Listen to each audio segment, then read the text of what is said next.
Bonsoir et bienvenue sur Free Opinion. Ce soir, donc, nous avons le plaisir de vous présenter un nouveau sujet, un thème qui s'articule autour de la prolifération de sectes religieuses toujours, comme nous l'avons traité la semaine dernière. Mais aujourd'hui, nous allons parler plutôt de l'Église des réveils. Pour quel Dieu? Et pour quel Dieu nous allons commencer notre entretien à partir de l'Ancien et le Nouveau Testament, où nous allons parler justement de la question liée à la notion de la Trinité de Jésus-Christ, et on va parler également de l'ordination des pasteurs et de la manière dont ils deviennent pasteurs. Mais pour donc discuter de ce sujet, nous avons sur le plateau de Free Opinion des invités, parmi lesquels nous avons deux sœurs en Christ et un prophète qui est venu la semaine passée à l'occasion de notre émission liée toujours à la prolifération de sectes religieuses. Alors, pour commencer, nous avons Saki Mireille, qui est directrice de société, et vous êtes également conseillère en communication, et vous êtes aussi évangélique de la région évangéliste, c'est ça? Oui, je chante aussi. Vous chantez aussi, oui. Donc vous êtes chanteur. De l'Éternel. À sa gauche, nous avons Asegu Augustine, oui. Qui est auxiliaire de vie sociale. Oui. Qu'est-ce que ça veut dire, auxiliaire de vie sociale? Vous travaillez dans le milieu hospitalier, en fait. D'accord, vous êtes évangéliste oui. de l'église, de la religion évangéliste. Je pense que le pasteur va nous éclairer, le prophète va nous éclairer, oui. Tous ces termes évangéliques et consorts. Et à l'extrême droite, nous avons M. Mawete Makisosila. Il est donc éditeur, chercheur, consultant, homme de culture. Sur ce plateau, nous allons discuter des problèmes qui sont liés à la religion. Donc vous allez nous apporter votre connaissance culturelle. Et donc, à son extrême droite, nous avons Blé Degré, Jean-Paul Hubert, qui est prophète, qui est déjà passé à ses studios et qui a débattu la semaine dernière sur la question liée à la prolifération de sectes religieuses. Messieurs, mesdames, bonsoir. Bonsoir. Et bien voilà, nous allons commencer notre entretien avec vous. Et nous commençons d'abord par la question qui est liée à l'Ancien et le Nouveau Testament. Parce que vous tous ici, vous êtes dans le bain, vous connaissez le monde des églises. Alors, je vais commencer par Mademoiselle Mireille. L'évangile vous dit quoi quand on vous enseigne l'évangile de Jésus-Christ par rapport à l'Ancien et le Nouveau Testament? L'évangile, au jour d'aujourd'hui, moi, l'évangile, ça m'apporte une lumière sur la vie actuelle. Et lumière? Une lumière positive. Hein. C'est-à-dire? Quand je dis une lumière positive, c'est la parole de Dieu, c'est une parole qu'on doit suivre au quotidien. Pour pouvoir rester dans l'enseignement de Dieu, pour ne pas rentrer dans certains péchés. Certains péchés. Oui. Donc, c'est une parole qui vous apporte... c'est comme une ordonnance. Une ordonnance. Voilà. Une ordonnance de la vie. Voilà. Qui trace donc votre manière de vivre. Voilà. Alors, Madame Augustine, vous vous appelez ma sœur ou Madame? Comment voulez-vous qu'on vous appelle? C'est Sœur Augustine. Sœur Augustine. Oui, Diacre Augustine. Bon, voilà. La même question par rapport à l'Ancien et le Nouveau Testament. Quelle est l'interprétation que vous avez de ces deux moments de l'Évangile, de la vie de la parole de Dieu? Oui, moi je dirais que l'Ancien Testament était le début même de la création du monde en fait. Et jusque-là, dans l'Ancien Testament, on ne savait pas vraiment qui était le Dieu lui-même. Et c'est au moment du Nouveau Testament qui s'est présenté lui-même en venant comme Jésus-Christ, lui-même sur la terre, pour venir nous apporter la lumière et nous montrer le chemin à suivre en fait.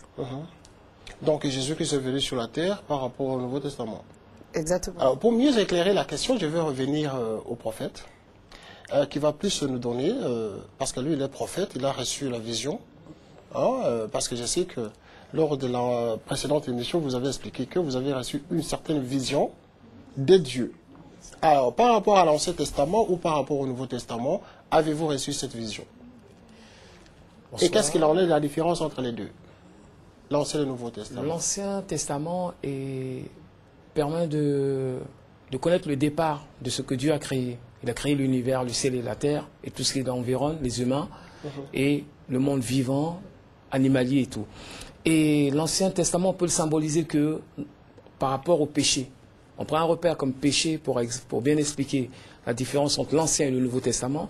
L'Ancien Testament, le péché était pardonné par Moïse, le sacrificateur. Et dans la Nouvelle Alliance qu'on appelle le Nouveau Testament, c'est que c'est Jésus-Christ, c'est lui-même qui maintenant est venu pour pardonner nos péchés à la croix. Il a payé un prix, le prix de la souffrance, le prix de la transgression. Et s'est livré lui-même pour que nous soyons pardonnés. Voilà comment on peut départager la Bible en disant Ancien Testament et Nouveau Testament. Ancien départ et nouveau départ. Ancien monde et nouveau monde. Ancienne parole et la parole vivante de Christ. Alors, monsieur Macky Sosila, avez-vous la même vision des choses, vous qui êtes homme de culture et scientifique? Est-ce que vous partagez cet avis, l'Ancien et le Nouveau Testament? Avez-vous une idée? Alors, ce que je peux dire, c'est que le Nouveau Testament, c'est la continuité de l'Ancien Testament. Il est démontré scientifiquement. Hein? Oui, parce que telle que la Bible est ce n'est pas la confusion des hommes. Non, ce n'est pas la confusion. Même si, au-delà, on peut penser que c'est l'œuvre des hommes qui ont classé les textes bibliques, on voit que c'est un texte qui commence par la Genèse. Donc, on ne pouvait pas parler de Dieu sans que l'homme existe. Et l'homme commence à exister, on dit que cet homme-là est d'abord parole. Donc, on voit que c'est la création de l'univers à partir de la Genèse. Et ainsi de suite. Au fur et à mesure... C'est démontré scientifiquement, ça? C'est démontré scientifiquement. Vous abondez dans le sens de l'Église, donc? Bien sûr, oui. C'est démontré scientifiquement que tous les événements matériels et immatériels que nous voyons ne sont pas spontanés. Il y a eu un temps historique, et ce temps historique, il est très très long.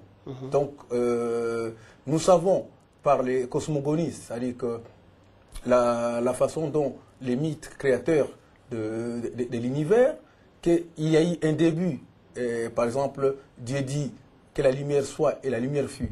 Et on sait que dans les sciences physiques, on parle de Big Bang. Le Big Bang, qui est le premier événement, donc l'explosion qui va se faire et qui va créer un mouvement ininterrompu. Et vous pensez que cette thèse n'est pas juste? La thèse de Big Bang. Nous travaillons, quand nous travaillons par rapport à la Bible, nous travaillons sur l'idée de la création.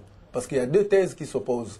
La thèse créationniste, qui est celle de tout ce qui croit en l'existence de Dieu, et la thèse qui est la thèse des physiciens, qui veut qu'il y ait un événement spontané, dont on n'explique pas les débuts. Mais en tout cas, on dit qu'il y a eu un ensemble de conditions qui se sont remplies et il y a eu explosion. Or, de son côté, la Bible explique qu'avant que le monde soit créé, il y avait un mouvement, il y avait un vide. Mais ces vides-là, si nous partons par exemple dans la tradition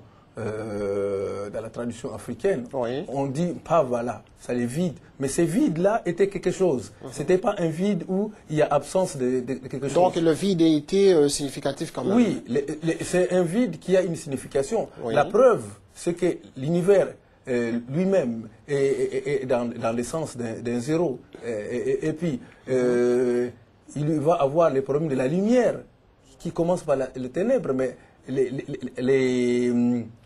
les ténèbres n'est pas l'absence de lumière. C'est ça aussi.